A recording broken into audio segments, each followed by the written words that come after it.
श्रीमद् भगवद गीता अध्याय 4 दिव्य ज्ञान प्रस्तावना।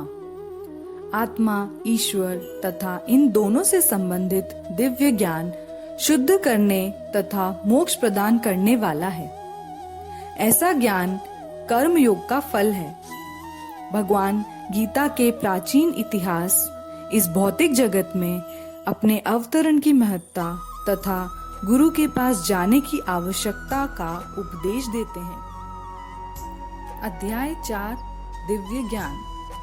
भगवान श्री कृष्ण ने कहा, मैंने इस अमर योग विद्या का उपदेश सूर्य देव विवस्वान को दिया और विवस्वान ने मनुष्यों के पिता मनु को उपदेश दिया और मनु ने इसका उपदेश इक्ष्वाकु को दिया। इस प्रकार यह परम विज्ञान गुरु परंपरा द्वारा प्राप्त किया गया और राजर्षियों ने इसी विधि से इसे समझा। किंतु कालक्रम में यह परंपरा छिन्न हो गई, अतः यह विज्ञान यथारूप में लुप्त हो गया लगता है। आज मेरे द्वारा वही यह प्राचीन योग यानी परमेश्वर के साथ अपने संबंध का विज्ञान तुमसे कहा जा रहा है, क्योंकि तुम मेरे भक्त तथा मित्र हो। अतः तुम इस विज्ञान के दिव्य रहस्य को समझ सकते हो।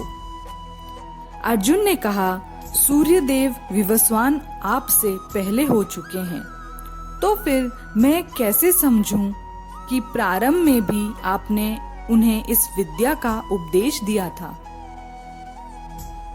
श्री भगवान ने कहा, तुम्हारे तथा मेरे अनेकानेक जन्म हो चुके हैं, मुझे तो उन सबका स्मरण है, किंतु हे परंतप तुम्हें उनका स्मरण नहीं रह सकता है। यद्यपि मैं अजन्मा तथा अविनाशी हूँ और यद्यपि मैं समस्त जीवों का स्वामी हूँ, तो भी प्रत्येक युग में मैं अपने आदि दिव्य रूप में प्रकट होता हूँ। हे भरतवंशी, जब भी और जहाँ भी धर्म का पतन होता है और अधर्म की प्रधानता होने लगती है, तब तब मैं अवतार लेता हूँ। भक्तों का उद्धार करने, दुष्टों का विनाश करने तथा धर्म की फिर से स्थापना करने के लिए मैं हर युग में प्रकट होता हूँ। हे अर्जुन, जो मेरे आविर्भाव तथा कर्मों की दिव्य प्रकृति को जानता है, वह इस शरीर को छोड़ने पर इस भौतिक संसार में पुनः जन्म नहीं लेता, अपितु मेरे सनातन धाम को प्राप्त होता है। आसक्ति, भय तथा क्रोध से मुक्त होकर मुझ में पूर्णतया तन्मय होकर और मेरी शरण में आकर बहुत से व्यक्ति भूतकाल में मेरे ज्ञान से पवित्र हो चुके हैं। इस प्रकार से उन सबों ने मेरे प्रति दिव्य प्रेम को प्राप्त किया है। जिस भाव से सारे लोग मेरी शरण ग्रहण करते हैं, उसी के अनुरूप मैं उन्हें फल देता हूँ। हे पार्थ, प्रत्येक व्यक्ति सभी प्रकार से मेरे पथ का अनुगमन करते हैं। इस संसार में मनुष्य सकाम कर्मों में सिद्धि चाहते हैं, फल स्वरूप वे देवताओं की पूजा करते हैं। निस्संदेह इस संसार में मनुष्यों को सकाम कर्म का फल शीघ्र प्राप्त होता है। प्रकृति के तीनों गुणों और उनसे संबद्ध कर्म के अनुसार मेरे द्वारा मानव समाज के 4 विभाग रचे गए। यद्यपि मैं इस व्यवस्था का स्रष्टा हूँ, किंतु तुम यह जान लो कि मैं इतने पर भी अव्यय अकर्ता हूँ। मुझ पर किसी कर्म का प्रभाव नहीं पड़ता, न ही मैं कर्म फल की कामना करता हूँ। जो मेरे संबंध में इस सत्य को जानता है, वह भी कर्मों के फल के पाश में नहीं बंधता। प्राचीन काल में समस्त मुक्तात्माओं ने मेरी दिव्य प्रकृति को जानकर ही कर्म किया, अतः तुम्हें चाहिए कि उनके पद चिन्हों का अनुसरण करते हुए अपने कर्तव्य का पालन करो। कर्म क्या है और अकर्म क्या है, इसे निश्चित करने में बुद्धिमान व्यक्ति भी मोहग्रस्त हो जाते हैं। अतएव मैं तुमको बताऊंगा कि कर्म क्या है।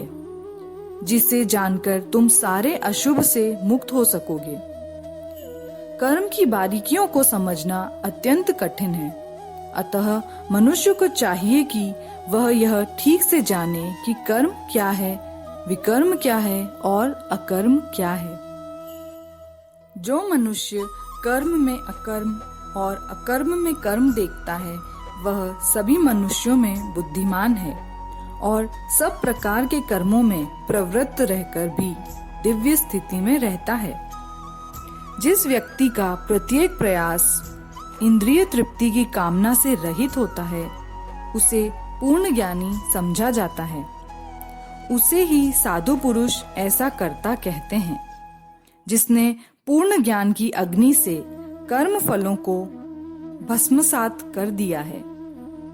अपने कर्म फलों की सारी आसक्ति को त्याग कर सदैव संतुष्ट तथा स्वतंत्र रहकर वह सभी प्रकार के कार्यों में व्यस्त रहकर भी कोई सकाम कर्म नहीं करता। ऐसा ज्ञानी पुरुष पूर्ण रूप से संयमित मन तथा बुद्धि से कार्य करता है। अपनी संपत्ति के सारे स्वामित्व को त्याग देता है और केवल शरीर निर्वाह के लिए कर्म करता है। इस तरह कार्य करता हुआ वह पाप रूपी फलों से प्रभावित नहीं होता। जो स्वतः होने वाले लाभ से संतुष्ट रहता है, जो द्वंद्व से मुक्त है और ईर्ष्या नहीं करता, जो सफलता तथा असफलता दोनों में स्थिर रहता है, वह कर्म करता हुआ भी कभी बंधता नहीं। जो पुरुष प्रकृति के गुणों के प्रति अनासक्त है और जो दिव्य ज्ञान में पूर्णतया स्थित है, उसके सारे कर्म ब्रह्म में लीन हो जाते हैं। जो व्यक्ति कृष्ण भावनामृत में पूर्णतया लीन रहता है, उसे अपने आध्यात्मिक कर्मों के योगदान के कारण अवश्य ही भगवत धाम की प्राप्ति होती है, क्योंकि उसमें हवन आध्यात्मिक होता है और हवि भी आध्यात्मिक होती है। कुछ योगी विभिन्न प्रकार के यज्ञों द्वारा देवताओं की भली भांति पूजा करते हैं और कुछ परम ब्रह्म रूपी अग्नि में आहुति डालते हैं। इनमें से कुछ विशुद्ध ब्रह्मचारी श्रवणादि क्रियाओं तथा इंद्रियों को मन की नियंत्रण रूपी अग्नि में स्वाहा कर देते हैं, तो दूसरे लोग इंद्रिय विषयों को इंद्रियों की अग्नि में स्वाहा कर देते हैं। दूसरे जो मन तथा इंद्रियों को वश में करके आत्म साक्षात्कार करना चाहते हैं, संपूर्ण इंद्रियों तथा प्राणवायु के कार्यों को संयमित मन रूपी अग्नि में आहुति कर देते हैं।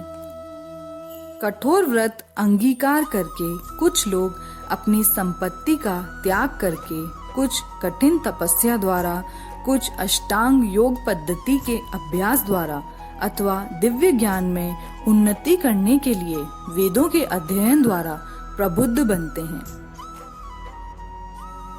अन्य लोग भी हैं जो समाधि में रहने के लिए श्वास को रोके रहते हैं। वे अपान में प्राण को और प्राण में अपान को रोकने का अभ्यास करते हैं और अंत में प्राण अपान को रोककर समाधि में रहते हैं।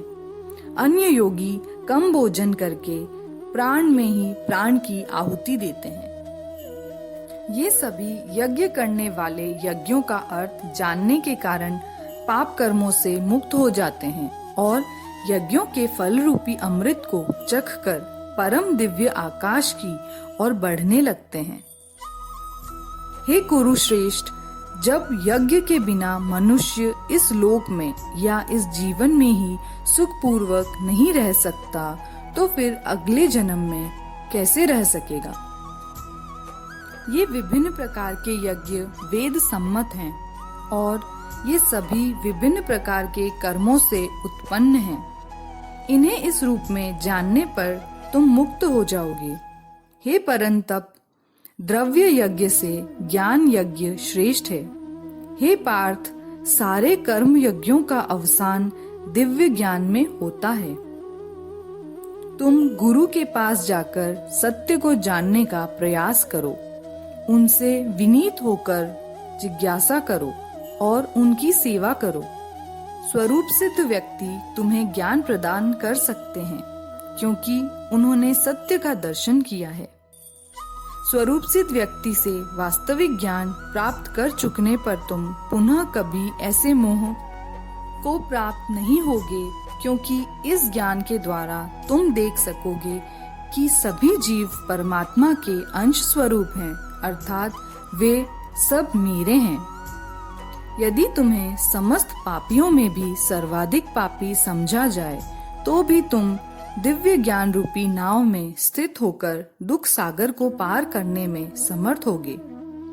जैसे प्रज्वलित अग्नि ईंधन को भस्म कर देती है, उसी तरह हे अर्जुन, ज्ञान रूपी अग्नि भौतिक कर्मों के समस्त फलों को जला डालती है। इस संसार में दिव्य ज्ञान के समान कुछ भी उदात्त तथा शुद्ध नहीं है। ऐसा ज्ञान समस्त योग का परिपक्व फल है। जो व्यक्ति भक्ति में सिद्ध हो जाता है, वह यथा समय अपने अंतर में इस ज्ञान का आस्वादन करता है। जो श्रद्धालु दिव्य ज्ञान में समर्पित है और जिसने इंद्रियों को वश में कर लिया है, वह इस ज्ञान को प्राप्त करने का अधिकारी है और इसे प्राप्त करते ही वह तुरंत आध्यात्मिक शांति को प्राप्त होता है। किंतु जो अज्ञानी तथा श्रद्धा विहीन व्यक्ति शास्त्रों में संदेह करते हैं, वे भगवत भावनामृत नहीं प्राप्त कर सकते, अपितु नीचे गिर जाते हैं। संशय आत्मा के लिए न तो इस लोक में न ही परलोक में कोई सुख है। जो व्यक्ति अपने कर्म फलों का परित्याग करते हुए भक्ति करता है और जिसके संशय दिव्य ज्ञान द्वारा विनष्ट हो चुके हैं, वही वास्तव में आत्मपरायण है। हे धनंजय, वह कर्मों के बंधन से नहीं बंधता। अतएव तुम्हारे हृदय में अज्ञान के कारण जो संशय उठे हैं, उन्हें ज्ञान रूपी शस्त्र से काट डालो। हे भारत, तुम योग से समन्वित होकर खड़े हो और युद्ध करो। इस प्रकार श्रीमद् भगवद गीता के 4th अध्याय दिव्य ज्ञान का तात्पर्य पूर्ण हुआ। धन्यवाद।